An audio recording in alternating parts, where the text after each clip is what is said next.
Thank you, Your Honor, and may it please the Court. My name is Greg Cunningham, attorney for the plaintiffs. The Court should not set aside the default judgment. As Your Honor is aware, prior courts have held that there are three essential elements that must be satisfied in order for default to be set aside under Rule 60b-1. That is, the defendant has the burden of satisfying all three. Plaintiffs must only demonstrate that Pepsi has failed on one of these. The defense raises the issue of a meritorious defense to the plaintiff's claims. You've read our pleadings and know obviously that we disagree that Pepsi has any meritorious claims. But that doesn't matter really, because the defense's assertions fall apart on the other two grounds of the criteria that must be satisfied under 60b-1, namely those of prejudice and culpability. Turning our attention to prejudice, Pepsi claims that my clients will suffer no prejudice if this matter is set aside. It repeatedly asserts the size of the default judgment award, which is admittedly considerable.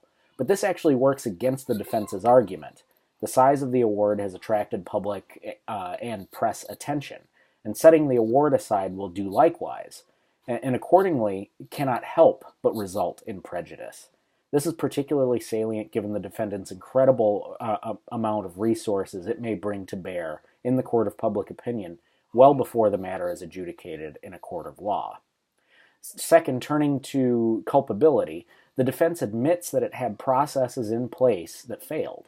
As designer, owner, and employer of those processes, Pepsi is definitionally culpable for their failure.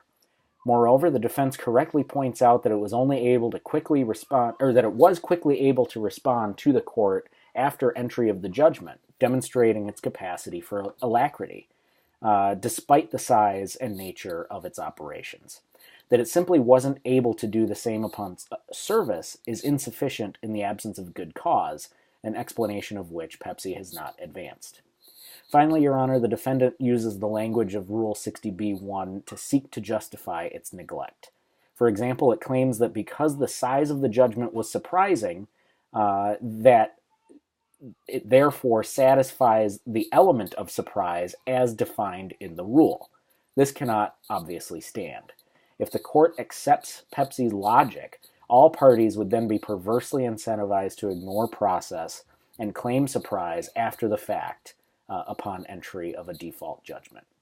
Taken together, the judgment should not be set aside. Thank you, and I cede the rest of my time.